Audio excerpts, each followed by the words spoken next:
Spoštovane gledalke, spoštovani gledalci, lepo pozdravljeni. Nahajamo se v prostorih Kluba slovenskih študentk in študentov iz Gradca. Klub slovenskih študentk in študentov iz Gradca deluje že 40 let. Več o aktivnostih, o ciljih in namenu tega kluba nam bo predstavila gospa Jera Jagodic iz kluba. Pozdravljeni. Živjo. Gospa Jagodic, klub vodite že od leta 2020.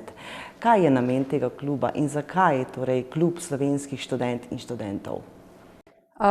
Namen kluba je povezovanje mladih, predvsem študentov. Nudimo prostor, kjer se lahko pogovarjamo v svojem maternem jeziku ali pa v svojem drugem jeziku, če so zamejci. Nudimo slovensko kulturo, trudimo se, da nekako tudi, če nismo doma, če nismo konstantno v stiku s slovenskim jezikom, da je vsaj na klubskih večerih ali pa prireditvah se počutimo lahko nekako povezani z jezikom. Klub sodeluje tudi z drugimi zamejskimi klubi? Ja, s klubom na Dunaju in na Koroškem sta tudi oba dva študentska kluba. Včasih delamo kakšen koncert skupaj, ne vem, ko je bila 100. obletnica plebiscita, smo tudi naredili celoleten projekt. Tako, če lahko najdemo skupno pot, da pripravimo kaj skupaj, se odločimo. Tako da. Po brskanju po infolistih se odkrivajo vaše aktivnosti. Katere aktivnosti so to, katere so najpomembnejše aktivnosti vašega kluba? Mi smo v bistvu zelo aktivni.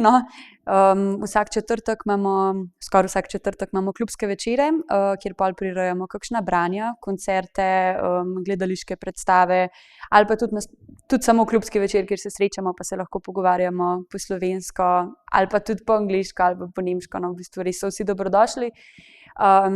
Drugače pa sodelujemo tudi s Pavlovo hišo, s Suzano pa s Kasildo, tudi z njimi kakšne koncerte priredimo.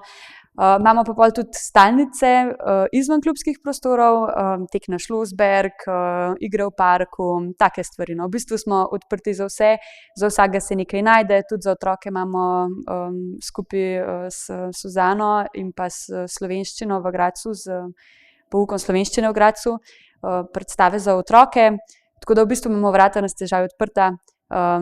Pozabila sem tudi povedati, da imamo tudi klubski zbor študentski, ki se pa tudi vsak četrtek sreča.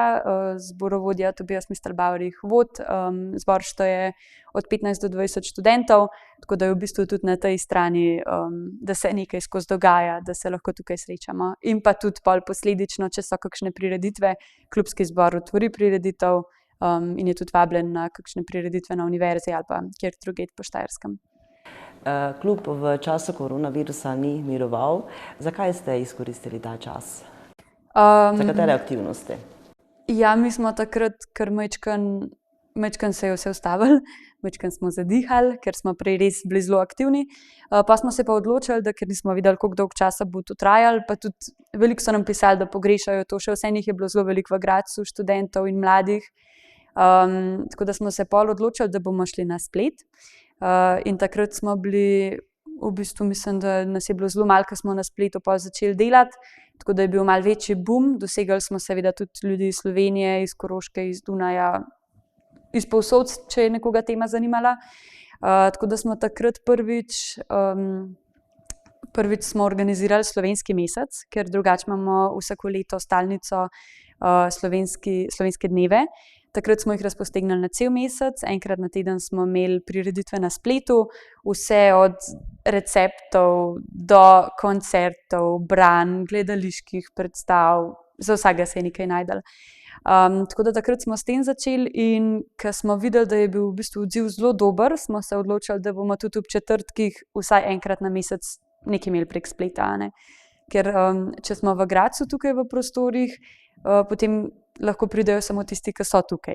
Če si pa na spletu, pa pač lahko gledajo vsi, ki jih zanima. Tudi če nimajo nobene povezave z našim klubom. Tako da smo takrat potem organizirali zelo veliko branj, koncerte, z Pavlovo hišo in čitalnico smo organizirali literarne dneve. Smo tudi imeli, mislim, da 3 dni smo imeli branja. Tako da je bil v bistvu velik hit in smo se pa v bistvu tega večkrat poslužili, če smo imeli možnost. Klub sodeluje tudi z društvom Člen 7 za avstrijsko Štajersko, prav tako z društvom Avstrijsko-slovensko prijateljstvo iz Gradca. Na kakšen način sodelujete?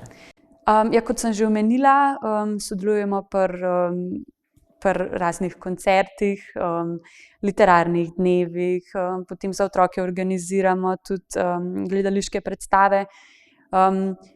V bistvu se gre za to, da se pač res povezujemo, ker imamo eno manjšino, a ne, torej, če bomo vsi za isto vrv vlekli, bomo bolj močni, kakor pa če bo vsak za svojo.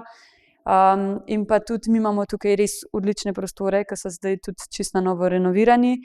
Tako da smo tudi se na podlagi tega potem odločili, da bi še bolj radi, da smo povezani zaradi tega, ker mi imamo prostor in pač drugi imajo tudi ljudi, ki jih lahko pripeljejo in potem spoznajo klubske prostore, spoznajo študente, spoznajo mlade in tako se pol spet nekako krog zaključi, da imaš spet kakšne veze, poznaš ljudi, več jih pridejo in potem pridejo mogoče tudi na kakšno našo prireditev.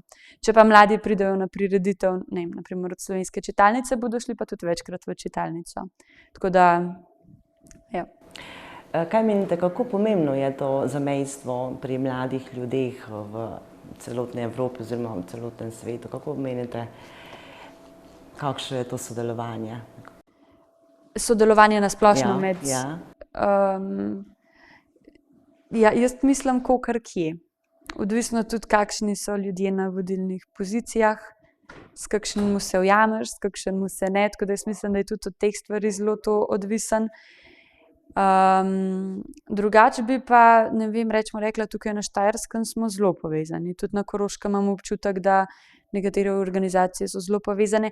Je pa res tako, ko enkrat vidiš, da ko vlečeš za isto vrv, istočasno, da se marsikateri cilj hitreje doseže.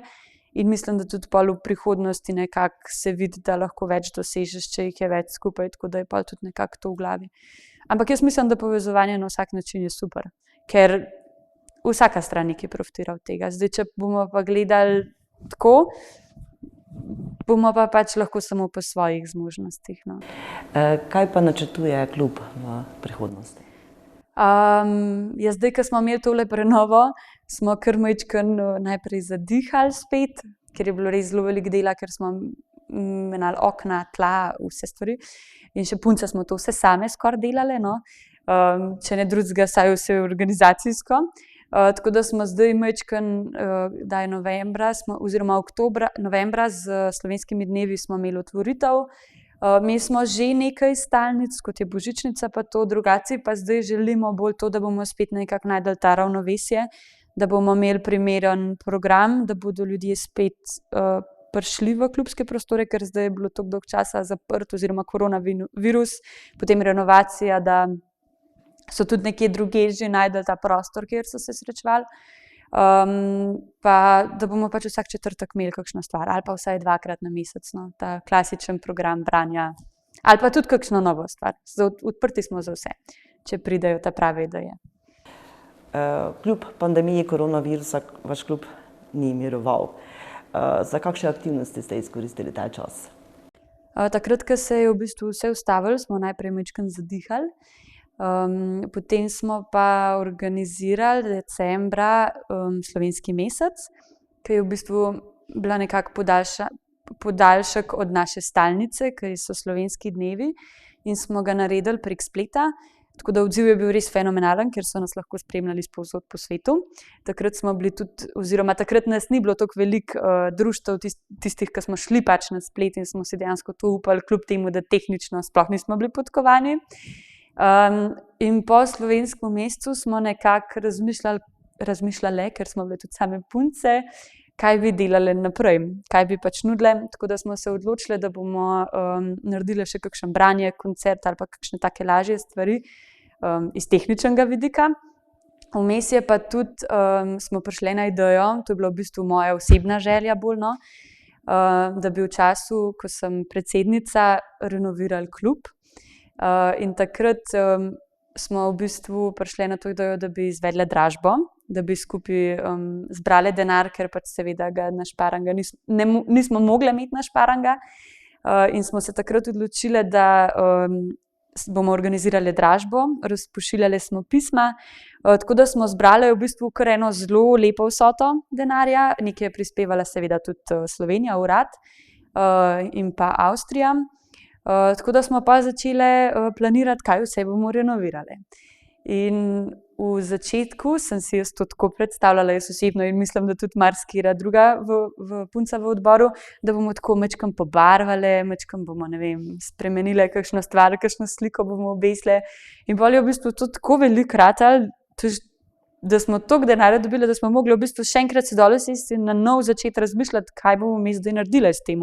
Ker si pač enkrat ti toliko ljudi zaupa denar, pa ti nekako hoče pomagati na tej poti do prenove, že moraš nekaj narediti, da bo tudi lepo izgledalo. Tako da smo se potem odločili, smo okna zamenjali, tla smo zamenjali, seveda smo prišli na toliko enih različnih stvari vmes, da smo mogli tla še izravnavati, potem smo cel strop obnovili. V glavnem dolg čas nam ni bilo. In medtem smo pač seveda tudi imeli prek spleta razne prireditve. Tako da smo potem lansko leto 2022 po enoletni prenovi, v bistvu po enoletni časovnici od zbiranja denarja do načrta in vsega, smo klub končno odprli in smo ga seveda odprli v času slovenskih dnevov, je bila otvoritev. Tako da res lahko rečem, da mi smo v času covida najbolj izkoristili čas.